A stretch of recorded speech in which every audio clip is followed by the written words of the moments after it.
Welcome back, everybody. Today, we're going to be doing a deep dive into this blog post by Shaman Jon Rasmussen. Okay. Now, I know shaman might sound a little out there for some of you, Right. but stick with me here. This post is all about finding balance, but with a twist. And this twist really got me thinking, have you ever thought about how important it is to be out of balance Yeah. in order to move forward? Interesting. Right.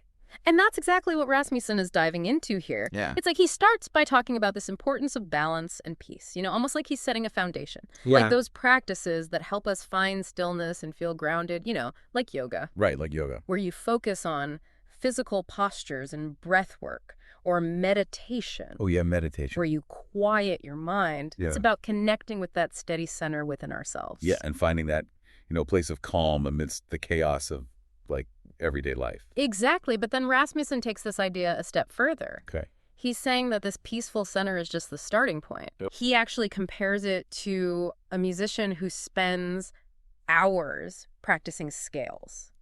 Like essential, sure, but not the whole symphony. Right. To really create something new, to move beyond just the basics. Yeah. You need something more. You need to be willing to step outside of that perfectly balanced state. And that's where this idea of deliberate imbalance comes in, right? Yes, exactly. He actually says you need to shift out of balance to move forward. Wow. He uses this really vivid example of walking. Okay. Think about it. To take a step, you first have to lean forward, shifting your weight off center. Yeah. You have to momentarily disrupt that perfect balance. It's such a simple analogy, Right. but it really makes you think. Yeah. It's like that feeling of, whoa, I'm about to fall. Yeah. Is actually what propels you forward. And that feeling, that discomfort, it's natural. Right. It's actually a sign of courage, of being willing to push boundaries, to step outside your comfort zone. Yeah.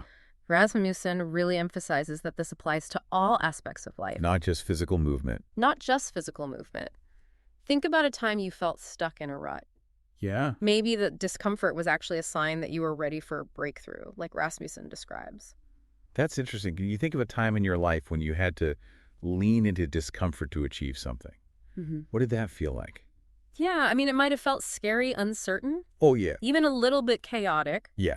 But that's where the growth happens. That's where we tap into our potential Right. and we create something new. So it's not about avoiding discomfort altogether, No. but rather about recognizing it as a necessary part of the process. Exactly. And Rasmussen points out that this discomfort doesn't have to be overwhelming. Okay. It's about finding that edge, that point where we're challenged but not completely overwhelmed. Right. He reminds us that we can always return to our center, that place of balance and peace, to regroup and re-energize. So it's like a dance between balance and imbalance. Yes. Finding that sweet spot where we can push ourselves without losing ourselves completely. Precisely. And this dance, this willingness to embrace both the stillness and the movement is what allows us to grow, to create, and to truly live our lives to the fullest. This is all making a lot of sense, but I'm curious to hear more about how this idea of deliberate imbalance plays out in different areas of our lives. Yeah. Like, how does it actually translate into action? Right. That's a great question. We'll dive into that and more when we come back for part 2. Sounds good. Welcome back. We've been talking about how important it is to be comfortable with being OUT of balance, based on this blog post by Shaman Jon Rasmussen. Right. It makes sense when you think about it. Yeah. But how does this tie into creativity? You usually think of creativity as coming from like a place of flow. Right. And inspiration, not, feeling off kilter. You've hit on a really interesting point. Yeah. And Rasmussen actually touches on this indirectly when he talks about the purpose of life being creation and play. Right. He seems to be saying that creativity isn't about producing something perfect. Yeah. Or polished. It's more about the process of engaging with the world around us, being willing to experiment and take risks, and even being open to being surprised by the results. So it's not about forcing ourselves into this perfectly balanced, harmonious state, Right. but more about embracing the messiness and the unexpected turns that come with the creative process. That's a great way to put it. Okay. It's in that messiness, that willingness to step outside our comfort zones and just try things, Yeah. that the real magic happens. Think about any artist, musician, or innovator who really pushed boundaries. Yeah. They didn't get there by sticking to the rules or playing it safe. Right. They questioned conventions, they experimented, and yes, they often faced criticism and rejection along the way. That's so true. Like, think about Picasso. Yeah. He completely revolutionized the art world with his abstract paintings, or musicians like Jimi Hendrix, who created these wild new sounds that nobody had ever heard before. They weren't afraid to push boundaries and explore the unknown. Exactly, and that's what Rasmussen is encouraging us to do in our own lives. Right. He's not saying we all have to become world-famous artists. Right.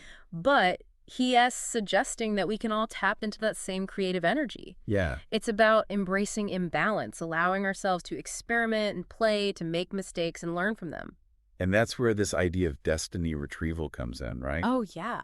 It's like our individual creative journeys, even the little acts of courage and self-expression, somehow contribute to something much bigger than ourselves. That's right. Rasmussen calls this destiny retrieval. Okay. It's the idea that when we take risks and put our authentic selves out there, we're not just changing our own lives, we're adding to something larger in the world. Okay.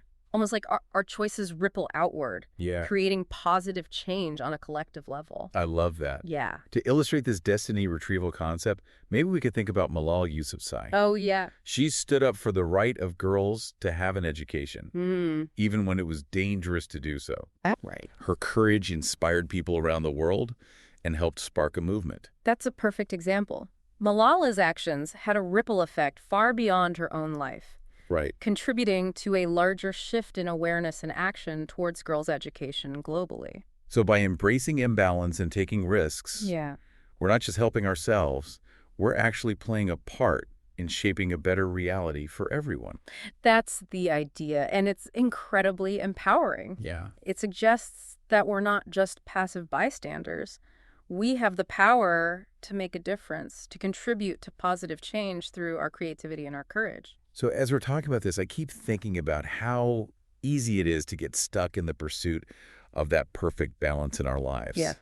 Maybe, just maybe, there's something to be said for embracing a little bit of that chaos, a little discomfort, and seeing where it takes us. Absolutely. Where do we even start, though? How do we put this into practice? That's a great question, and that's exactly what we'll explore in part 3. We'll look at some practical ways to bring this concept of deliberate imbalance into our daily lives. Okay, we're back. Yeah. We've been talking about Shaman Jon Rasmussen's idea of deliberate imbalance and how it can actually help us grow and be more creative. Right. But how do we actually put this into practice? Right. It's easy to talk about embracing chaos. Yeah. But what does that actually look like in real life? That's the key question, isn't it? How do we take this abstract concept and turn it into something that we can actually do? Yeah. I think it starts by looking at the areas in our lives where we feel stuck. Okay. You know, those places where we've settled into a routine that might not be serving us anymore. Right. It could be our work, our relationships, our hobbies, even our spiritual practices. So taking a step back and asking ourselves, where am I holding myself back? Yeah. Where am I playing it too safe? Exactly. And then consciously choosing to shake things up a bit, to introduce a little discomfort, a little bit of uncertainty, and see what happens. So like if you're feeling uninspired at work, maybe it's time to volunteer for a project that's totally new to you. Something that stretches your skills. That's a great example. Right. Or maybe it's finally having that difficult conversation with a loved one that you've been putting off. Right. Or signing up for that pottery class you've always been curious about. Right. And it doesn't have to be a huge life-altering change. No, not at all. It can be small steps, just experimenting with new things and gradually expanding our comfort zones. Absolutely. It's about finding that balance between stability and challenge. Remember what Rasmussen said, we can always return to our center. Right. That place of balance and peace to recharge and refocus. Yeah. It's not about living in a constant state of chaos.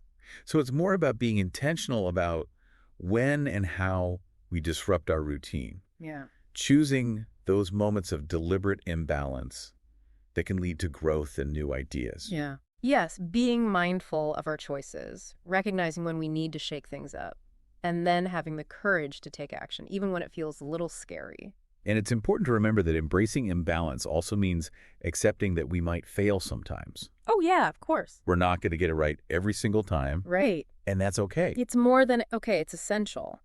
Rasmussen actually sees those moments of failure as valuable opportunities to learn and grow. Okay. They can help us gain clarity, adjust our approach, and become more resilient. So it's like learning from our mistakes. Exactly. Imagine you've always wanted to learn a new language, but you felt intimidated. Right. Embracing imbalance could mean finally signing up for that class, even if you're nervous about making mistakes. It's like that saying, you miss 100% of the shots you don't take. Right. Exactly. But in this case, even the missed shots can teach us something. Absolutely.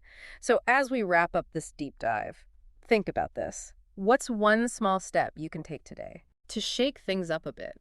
What challenge can you embrace? What risk can you take to spark some growth and creativity in your life?